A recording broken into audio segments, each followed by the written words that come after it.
In the center of the galaxy, far beyond the reach of any single empire, floated the Grand Galactic Council, a ringed fortress of silver and glass orbiting the burning heart of Solara Prime. It was where the greatest civilizations of the cosmos gathered. A cathedral of light where laws were forged and destinies decided. Rows upon rows of alien delegates filled the massive chamber, their colors, scales, and voices mixing into a sea of living stars. Yet among all the radiant thrones one stood cold and untouched, a throne made for Earth. That seat had been empty for more than 400 years. Dust covered its surface like a shroud and no one dared clean it. The others called it the Forgotten Throne, a relic of a species that had destroyed itself long ago. The Zirkel diplomat clicked his glass mandibles and mocked. Humanity begged for power and burned itself in the process. Laughter rippled across the chamber. Hollow and cruel, the council believed the humans were extinct. Another failed experiment of evolution. The High Chancellor of the Council, a tall being of translucent crystal known as the Archon of Zenith, raised one glittering hand for silence. His voice rang through the chamber, calm but proud. Let it remain as it is, a lesson to those who think rebellion can defy destiny. The delegates murmured in agreement. None questioned his words. After all, what could a dead world say in protest? But beyond the edge of known space, far past the collapsed wormhole gates, something stirred. It began as a signal, faint, rhythmic, pulsing through the void like a heartbeat. The Council's network sensors caught it first. An officer frowned. This frequency, it's Terran. His superior laughed. Impossible. That signal's been silent since before the Age of Silence, yet the pulse grew stronger. Steady, undeniable. Inside the chamber, the Archon paused mid-sentence as the walls began to hum. Every holoscreen flickered, showing static and fragments of data. Unidentified transmission incoming from the Sol system, reported the AI voice of the central core. A hush fell over the room. Even the Archon's crystalline surface dimmed slightly. The voice that emerged from the static was calm, deep and unmistakably human. This seat was never empty, it said. The words echoed through the chamber like thunder. Every delegate froze, claws, tendrils, and mechanical limbs tightening in disbelief. The Archon stood, his luminous body flickering. Identify yourself, he demanded, but no answer came. Only a soft tremor that rippled through the structure of the council itself. Outside, the void shimmered as if reality was bending. Then the long-range scanner screamed, an impossible energy surge emanating from the direction of Sol. Dozens of systems picked it up, the readings climbing beyond scale. That's not possible, muttered the Zirkal diplomat. No reactor could produce that power. In the farthest observation decks, officers stared at their monitors as a massive shadow began to take shape at the edge of hyperspace. In the heart of the council chamber, holograms flickered, showing a fleet unlike any seen before. Human ships, dark and silent, their surfaces gleaming like obsidian. They were not the crude vessels of the past. These were colossal, built with precision that defied physics. The lead ship's name glowed faintly on its hull. Genesis panic spread through the assembly. The Archon shouted commands. Activate defense grid. Seal the station. But even as the order was given, the energy fields around Solara Prime began to flicker. The Genesis had not fired a weapon, it simply moved, and the very laws of inertia bent around it. Every instrument reading failed, power systems overloaded, and the Council's AI began reciting warning codes in panic. The Archon turned toward the silent throne of Earth, its shadow stretching across the marble floor. What is this mockery? He hissed. His voice cracked as he stared at the symbol carved into the throne's back. The blue and white insignia of humanity, now glowing faintly for the first time in centuries. From the Genesis came a second transmission. This time visual, a man appeared, tall, calm, wearing a dark uniform adorned with a simple silver star on his chest. His voice was steady, his expression unreadable. Council of the known galaxy, he said. You once deemed Earth unworthy of its seat. You called humanity reckless, savage, and unfit for unity. His eyes hardened. You were right about one thing, we are savage, but we remember. Silence fell. Only the faint hum of static filled the hall. The Archon leaned forward, his voice trembling. Identify yourself. Terran. I am Commander Reyes, Fleet Admiral of the United Terran Genesis Armada, the man replied. We come not to ask for permission, but to remind you. Your council was built on the backs of those who vanished into the void. We were never gone, merely waiting, gasps filled the chamber. The image of the human commander vanished, replaced by a single line of text across every holographic display. By right of memory, by right of blood, Earth returns. Outside, space itself seemed to bow. The Genesis and its fleet drifted closer, surrounded by smaller ships shaped like wings of fire. The light from their engines painted the station in hues of gold and blue, like the dawn of a long-forgotten sunrise. Inside the council chamber, none spoke. The Archon finally whispered. They were supposed to be extinct. The empty throne glowed brighter, a faint pulse traveling through its ancient circuits as if answering the words. The dust lifted from its surface, shimmering into light. And for the first time in centuries, the seat of Earth no longer looked abandoned. It looked claimed. And somewhere deep within the galaxy's heart, every empire felt it, the ancient fear they had buried. The truth they had mocked. Humanity was back, and this time, they weren't asking to join the table, they were coming to take it. The void beyond Solara Prime shimmered like a living storm, twisting space and light around a fleet that seemed carved from the night itself. The United Terran Genesis Armada advanced slowly, silently, each ship moving in perfect formation. Their hulls were not painted but grown from a black alloy that absorbed starlight and bent energy around them.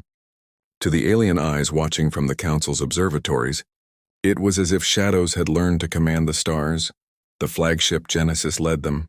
Larger than any structure ever built by known species, it was not just a warship. It was a city, a fortress, and a symbol. On its surface glowed thousands of blue luminescent lines forming an ancient human symbol, the laurel crown around a single shining star. Every sensor that tried to scan it failed. Readings collapsed and data vanished into static. Inside the Genesis, Commander Reyes stood before a vast holographic map, his hands clasped behind his back. Around him were officers of various origins, humans born on Mars, Europa, even the rings of Saturn. Their uniforms bore no rank insignias, only the same emblem that shimmered on their ships. Reyes looked toward the glowing projection of Solara Prime and spoke calmly. They believed we were gone. Let's remind them what silence was for. The fleet drifted closer to the Council's defense perimeter. Dozens of alien fleets surrounded the orbital station, their ships shaped like wings, crystals, and beasts of metal. Lights blinked, weapons armed. Voices screamed across the frequencies. Unidentified vessels, state your allegiance or be destroyed. But the Genesis gave no answer. Only a deep resonance filled the channels, a pulse, ancient and rhythmic, the sound of an old Earth heartbeat signal. In the council chamber, panic erupted. The Archon of Zenith shouted, "Raise the planetary shields. Prepare for engagement!" The entire ring of thrones flared with defensive energy, but the shield flickered once, twice, and collapsed. It's not an attack, the Archon realized. It's interference. They're rewriting our fields. The Council's AI confirmed it in a shaking voice. Terran signal embedded with quantum override. Their technology bypasses every known defense layer. Then, from the black between the stars, the Genesis spoke. Not with words, but with presence. The Council's sensors translated the silent transmission into data strings that read, "We come home," one of the Council admirals. A serpentine warrior named Vathor hissed in outrage. "Humans have no right to this Council." They were cast out after the Great Collapse. The Archon glared but said nothing. Deep inside his crystalline core, a growing unease burned. Something about their return felt inevitable, as if the galaxy itself had been waiting for this moment. The alien fleets positioned themselves in a half-circle, blocking the approach vector. Thousands of plasma cannons aligned, engines roared, targeting locks activated. The first warning shot streaked across the void, a column of light meant to warn, not destroy. It struck the Genesis, flared harmlessly across its shields, and disappeared like smoke against a mountain. Reyes's voice finally returned to the open channel, soft, steady. "You fire again, and we respond." His tone wasn't a threat, it was a law. The alien commander, Vathor, snarled. "Respond? With what? You're a ghost from a dead world." Reyes looked at the hologram before him, his eyes cold. "With truth." A signal passed silently through the Terran fleet, and the stars blinked. One by one, the Terran ships powered up their main reactors. The glow spread across the darkness like veins of blue fire, every ship's symbol igniting in synchrony. In that instant, every species watching across the galaxy felt something impossible. Gravity itself shifted not from mass but from will. Back in the council chamber, the Archon gripped the railing. What power is that?" he demanded. The AI answered in a whisper.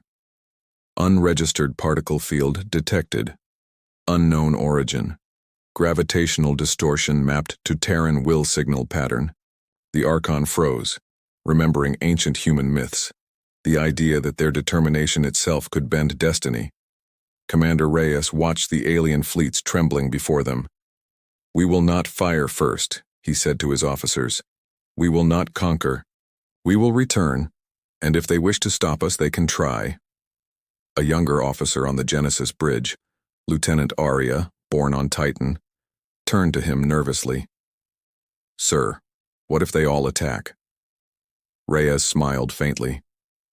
"Then the universe will remember why humanity was feared," and as if on cue, the Genesis began to emit a low-frequency hum. The void around it rippled, and a golden distortion spread outward. For the first time in history, the aliens witnessed the awakening of the human core drive, an engine not powered by fusion or antimatter, but by consciousness.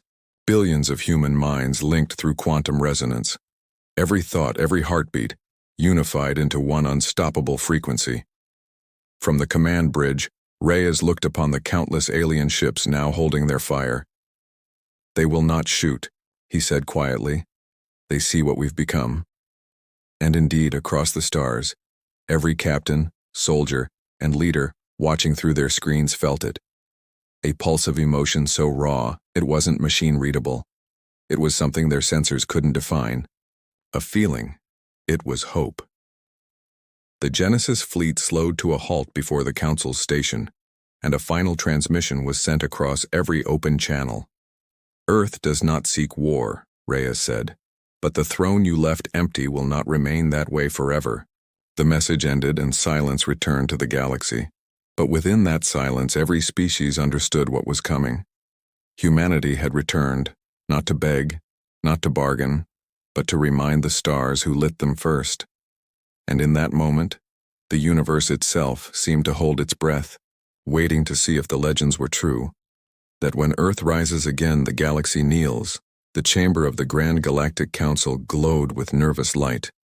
Holoscreens filled the air, showing hundreds of Terran ships surrounding Solara Prime like silent gods. The alien delegates whispered among themselves, some trembling, some furious, all afraid. The Archon of Zenith rose from his crystalline throne, his form flickering like a storm of light. "If Earth wishes to claim its throne," he declared, "it must prove itself once more. The galaxy bows to no ghost." Across the chamber, the words carried like thunder. "A trial!" shouted Vathor, the serpentine warlord who commanded the Dominion fleets. "Let them face us in open battle, one ship against one ship. No tricks, no illusions. If they win, they may claim the forgotten seat." The delegates roared their approval. It was the old law of the stars, trial by power, a test older than the Council itself. Reyes received the transmission aboard the Genesis, his calm eyes fixed on the projection of the Council chamber. "Accepted," he said simply, "but I will not send the Genesis." His officers turned in shock. Lieutenant Arya spoke first. "Sir, then what will we send?" Reyes turned toward the shadowed hangar bay where a smaller vessel waited, blackened with age but glowing faintly from its core. Its name was the Iron Dawn, humanity's oldest surviving warship, built before the Great Collapse, a relic of fire and steel. He smiled faintly. They'll face the ship they once destroyed. The Council's warlord chose his champion, a colossal dreadnought known as the Vrekar, a fortress bristling with antimatter cannons and shield domes larger than cities. When it appeared in orbit, even the stars seemed to dim under its mass. The aliens cheered, convinced no single ship could match such power. But when the Iron Dawn emerged from the Terran formation, the galaxy fell silent. It looked small, a ghost compared to the behemoth before it. Yet something about it made the universe hesitate. Its hull, scarred and ancient, pulsed faintly with blue veins of energy, as if it were alive. The Archon stood in the chamber, his voice echoing through the void. By ancient law, the duel shall commence at the rise of Solara Prime. Victory shall belong to the last ship standing, and then, silence. The sun of Solara Prime rose, bathing both ships in gold. The Vrakar's cannons charged, a storm of energy building along its wings. For the glory of the Council, Vathor roared, and the dreadnought unleashed the fury of 1,000 suns. Fire filled the void, plasma beams cut through space, detonations bloomed like newborn stars. But the Iron Dawn did not move. The sensors across the galaxy screamed as the ship absorbed every blast without returning fire. Its hull shimmered, its shields rippling like the surface of calm water. On the Genesis, the officers watched in silence. "She's taking it all," whispered Arya. "She should be dust by now." Reyes shook his head slowly. "She's remembering." Inside the Iron Dawn, ancient systems hummed awake. Holograms of long-dead engineers flickered to life. Digital ghosts of humanity's past. A deep voice resonated through the ship's core. Terran spirit detected, initiating Omega Protocol. The Vrakar charged again, preparing its final blow, antimatter lances aligning for the kill. But before it could fire, the Iron Dawn vanished, not by speed, but by thought. The ship's coordinates blinked out, and it reappeared behind the dreadnought, silent as death. Reyes whispered through the comms, "You forgot who built the first star drives." The Iron Dawn fired one shot, a beam of white gold energy, pure and silent. It passed through the Vrakar without explosion, without flash, just a single pulse. For a heartbeat, nothing happened. Then the dreadnought began to unravel, piece by piece dissolving into stardust, not destroyed, but unmade. The council chamber fell into chaos. The Archon gripped the railing, his voice trembling. "What power is that? That is not possible." The AI whispered, "Unknown weapon signature. Origin predates the council." The battle ended before it began.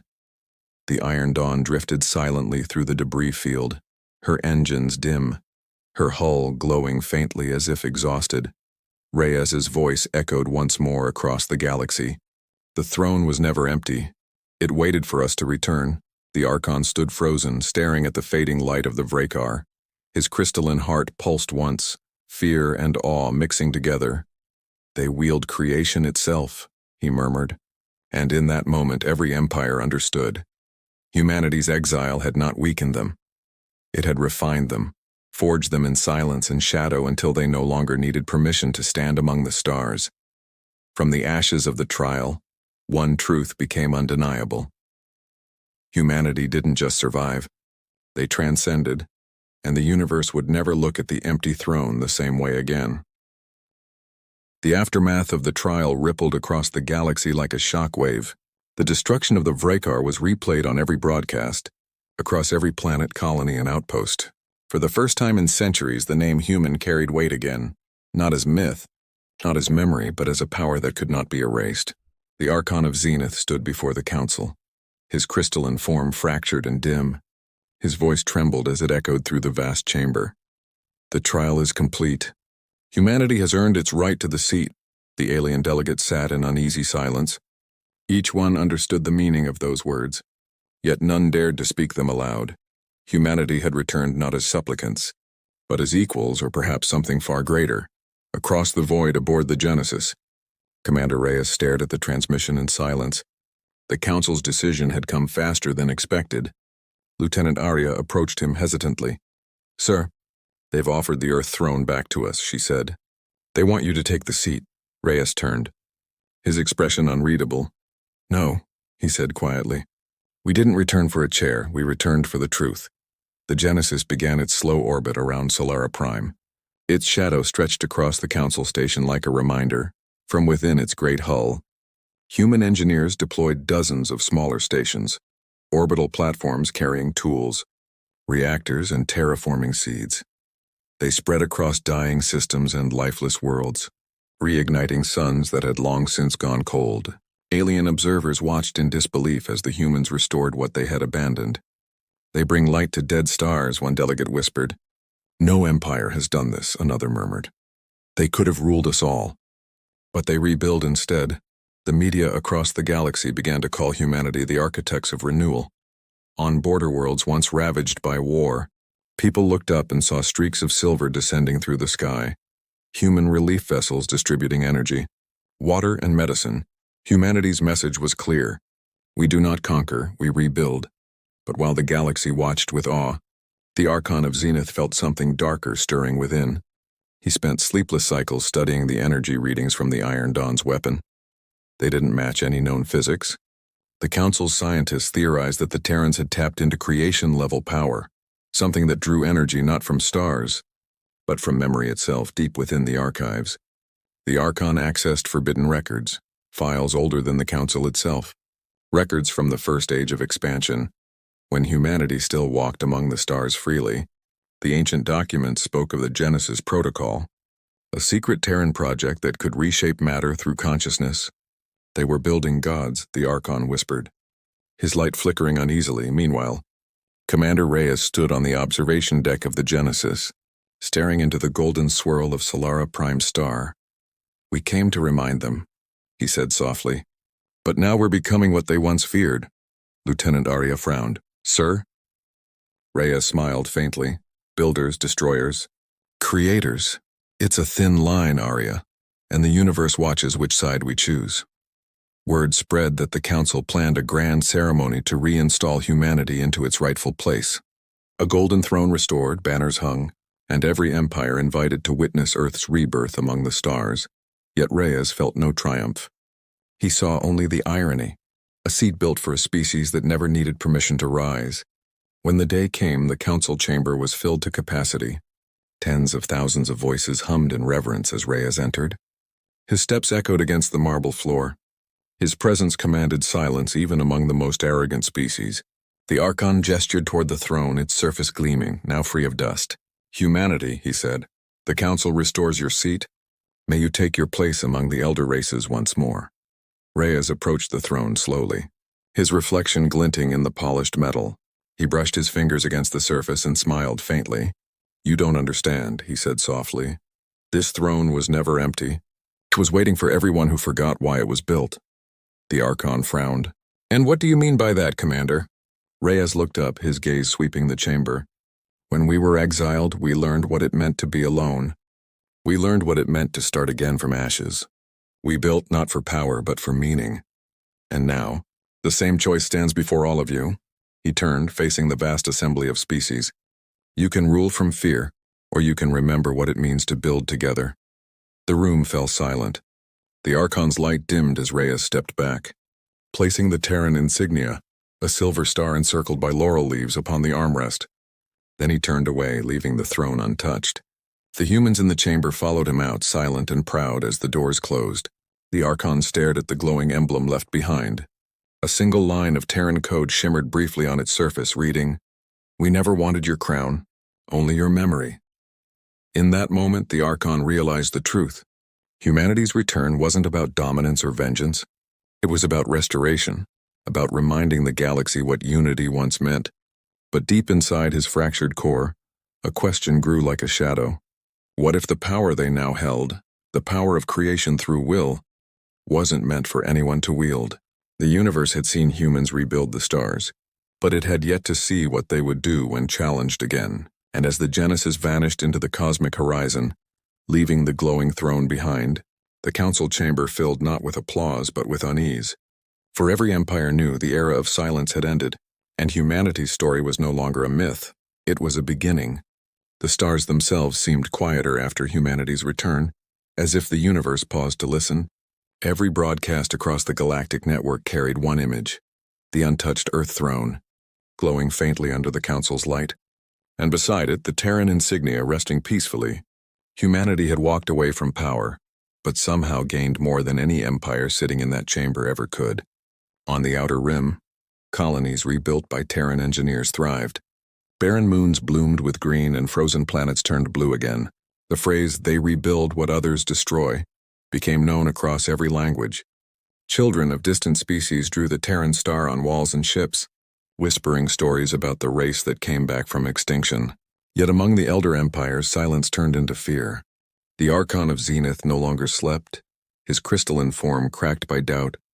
The Council's scientists continued to study the remnants of the Iron Dawn's energy signature. But the data made no sense. "It's not fusion," said one researcher. "It's intent, pure will shaping energy into form." The Archon's light dimmed further. "Intent cannot power ships," he whispered, "unless the mind behind it has transcended reason." Meanwhile, in the deep dark between stars, Commander Reyes stood aboard the Genesis, watching the holographic network of human stations that now spanned dozens of sectors. They were not just military posts, they were gardens, turning forgotten systems into homes again. He turned to Lieutenant Arya. "We came to prove our worth," he said. "But maybe we came to remind the universe of something far older." Arya frowned slightly. "What's that, sir?" Reyes looked out the viewport, where distant suns flared like fireflies. "That light doesn't belong to anyone. It belongs to whoever dares to keep it burning." Across the galaxy, alliances began to shift. Younger civilizations, the ones often silenced or exploited by the ancient empires, started reaching out to the Terrans. They sought not weapons but knowledge. Humanity shared it freely, teaching them how to harness energy without destruction, how to terraform without greed. Soon they called humanity something new, the Kingmakers. Not rulers, but those who restore balance. Empires that had once looked down on them now depended on Terran technologies to survive.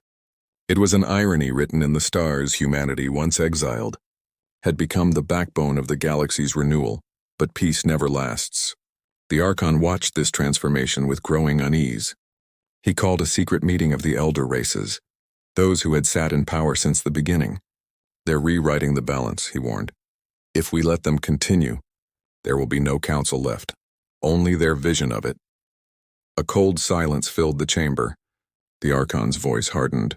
"We will not be ruled by the ghosts of Earth." Their decision was made. In the shadows of the Nebulon Rift, fleets began to gather.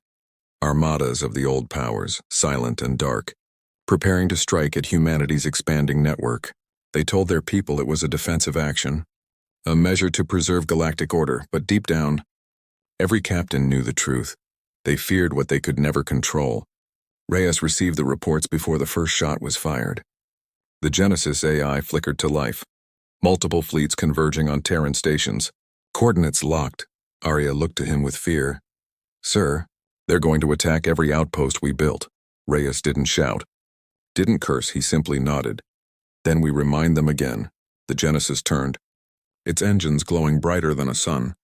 A signal pulsed across the Terran network, awakening every station, every ship, every world connected to the Genesis core. This time, humanity did not fight alone. The younger species, those who had learned from them, rose in unison, ships lighting up the void like a second dawn.